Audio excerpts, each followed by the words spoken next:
Hello friends, welcome again to my YouTube channel Backbenchers. This is the second lecture on atomic structure.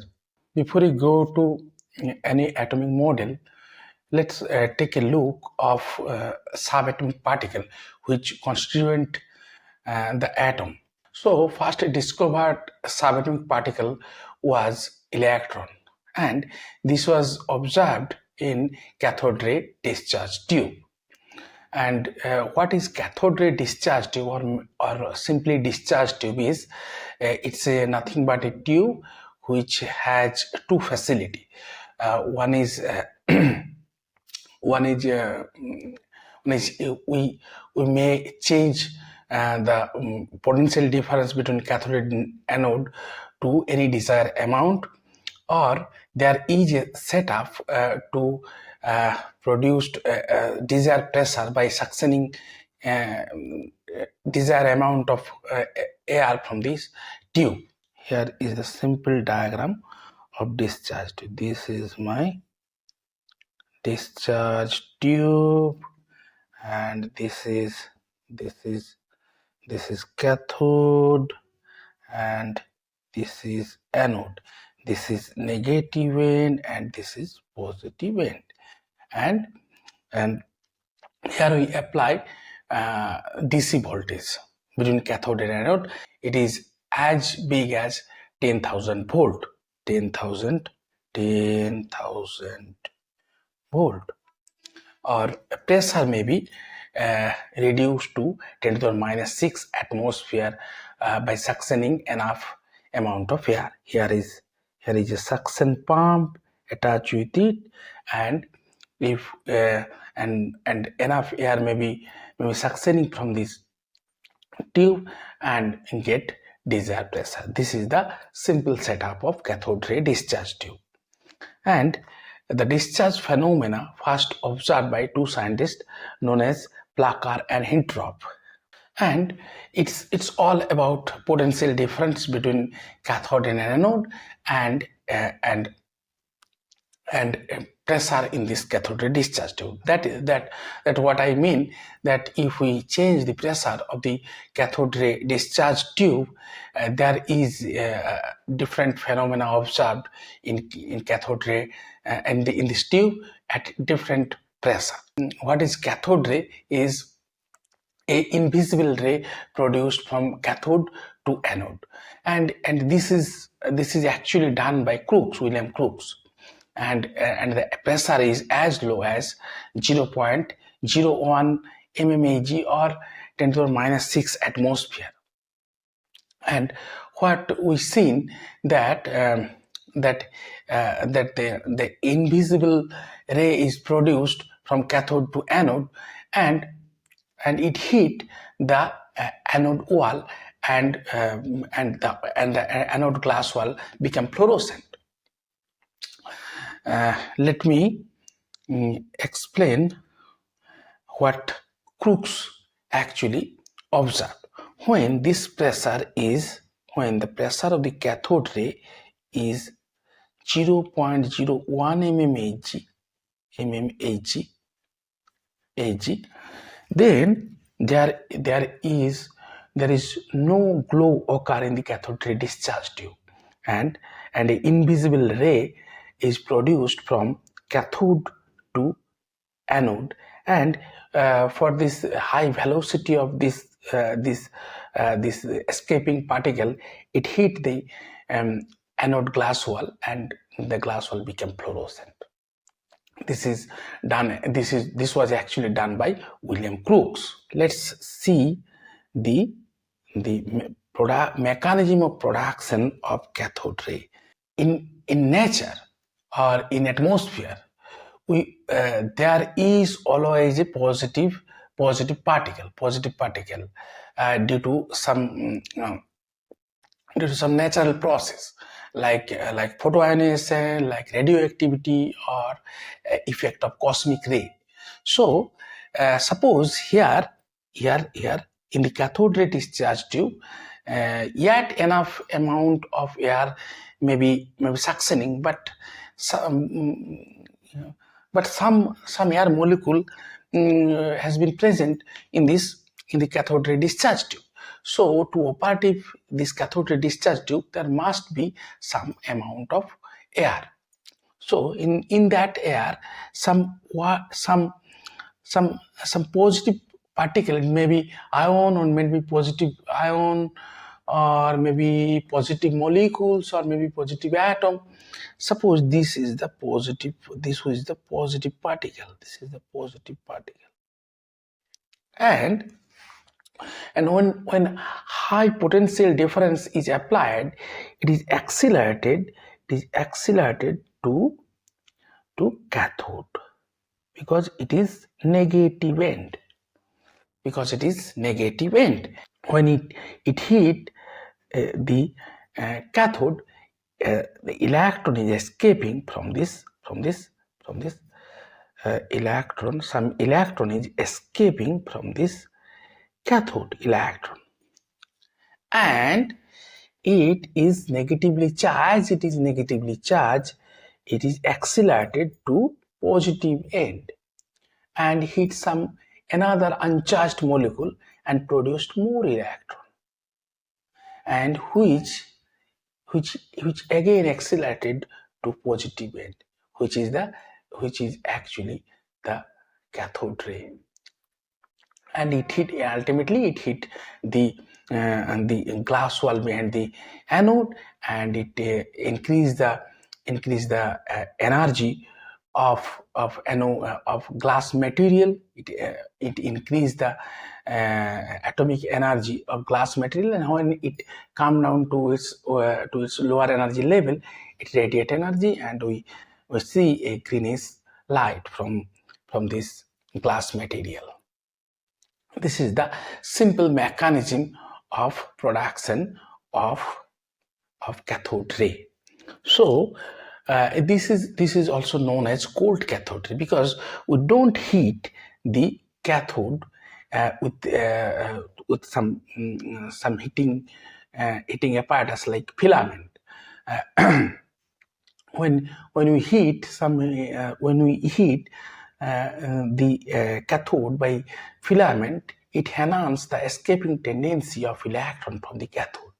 So there is no necessity of any positive species in this cathode ray discharge to operative cathode ray tube. Nowadays, this process is highly accepted and highly used in the production of cathode ray. But when cathode ray is observed by William Crookes, if there is no air molecule or air species, then Crookes tube does not work.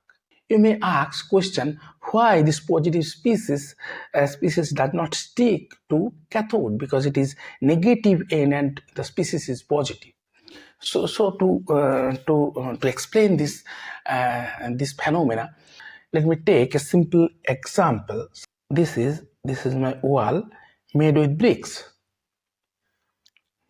and it attached by some cementing agent. It is attached by cementing agent, and we heat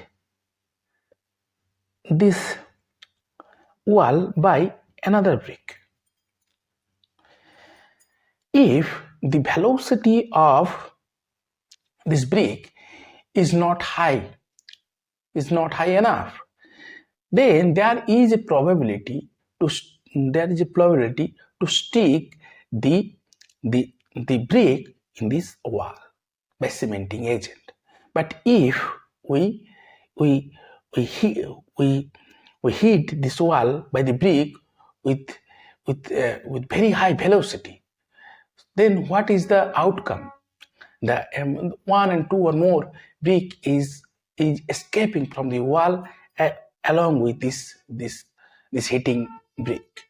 This is the simple explanation of this production or escaping of electron from the cathode, because the high velocity of positive species. If this is not, if we don't apply very high voltage, then Crookes tube may not be work. And what is the summary?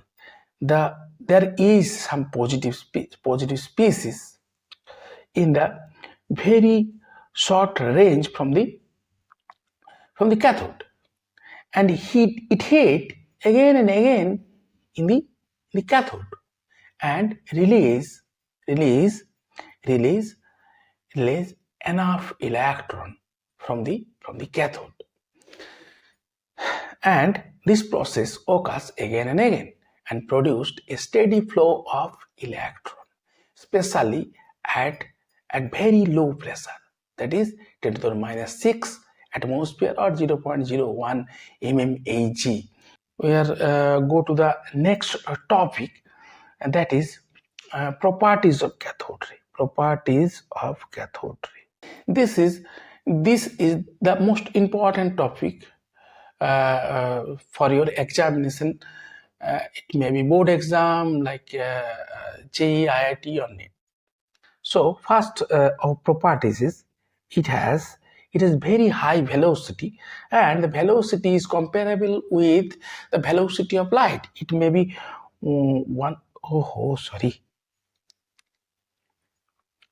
it may be 1/20 of velocity of light. And second property is it travel in a straight line. Because if we set a object in between cathode and anode, then we observe a shadow behind the anode. So we can easily prove that the cathode ray travel in a straight line because it produced shadow. Here is a conflict: is cathode ray is particle or wave?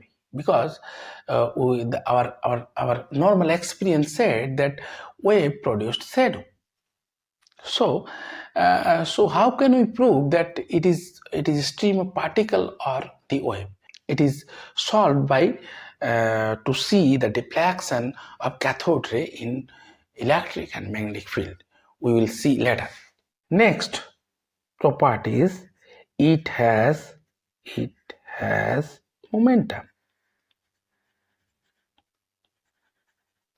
It has momentum.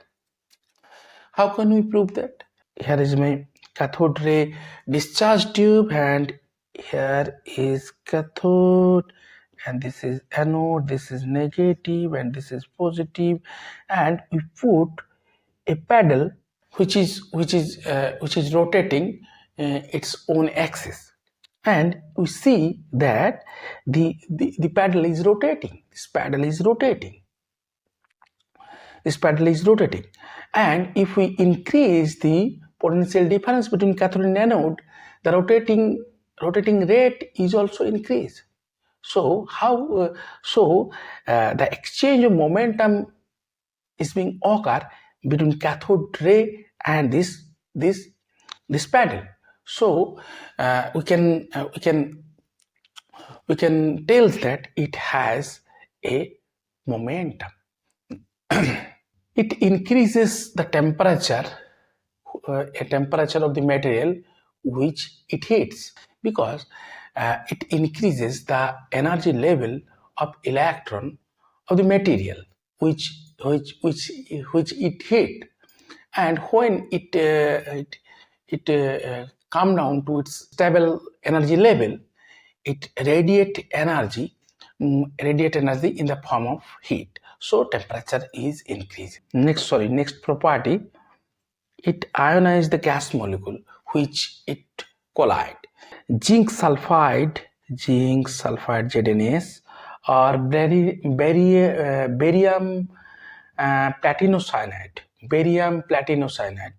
BAPTCN4, or AgBr is fluorescent when we allow to fall on this material, and it maybe occurs a chemical change of this material. so it's become fluorescent. And next very important properties is it's deflected by electric and magnetic field. This is the confirmation that the cathode ray is stream of particle. It is not an wave, because an electromagnetic wave does not deflected by electric or magnetic field.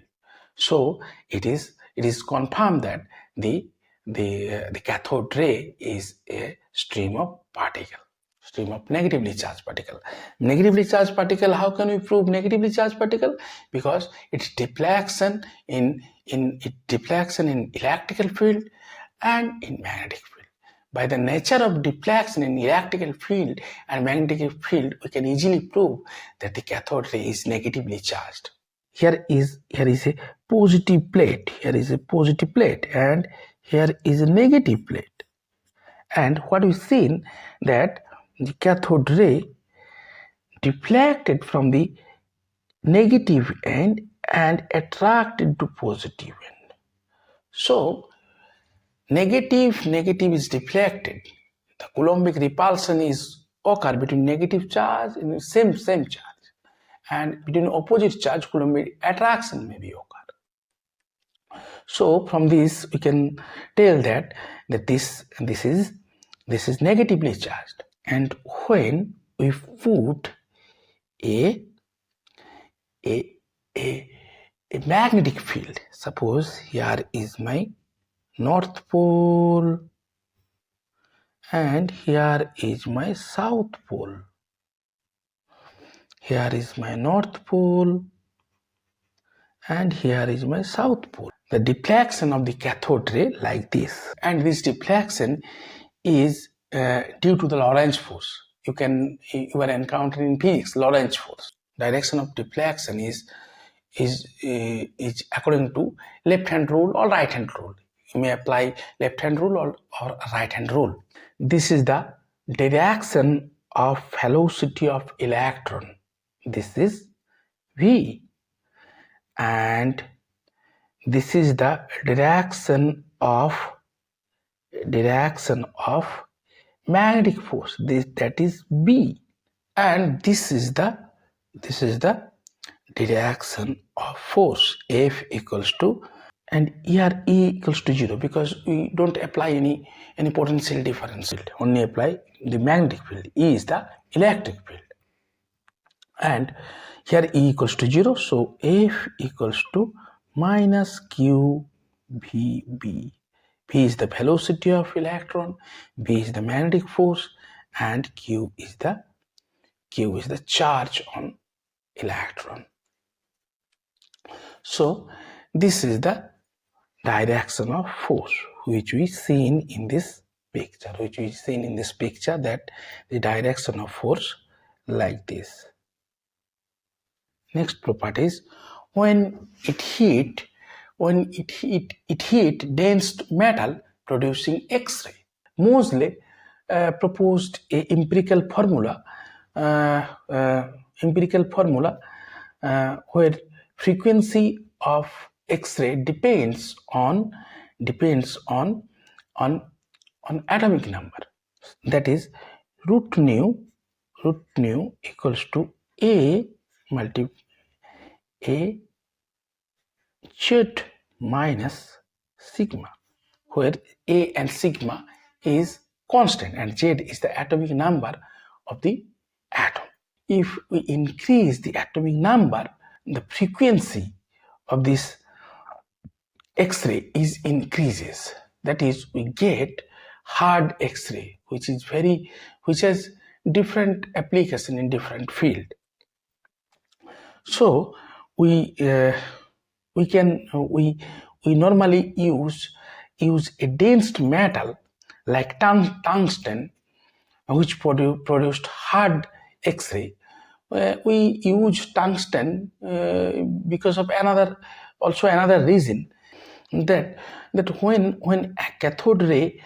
cathode ray is heat to dense metal, 99% of energy is produced as heat. So if we don't use metal like tungsten, it is malleable, and so we use a metal which has high melting point, that is tungsten. So we use tungsten. Next property is it does not depends on material used in the electrode, or maybe gas, or maybe nature of the gas, because it is stream of electron. If we collect electron from different material, these are indistinguishable. We don't mark of them with their property. Their property is same in each and every aspect. So it does not depends on nature of the material. So that's all for the difference. If it is helpful for you, please subscribe and share. And if you think that there should be some improvement, so feel free to comment in this comment section below. So thank you.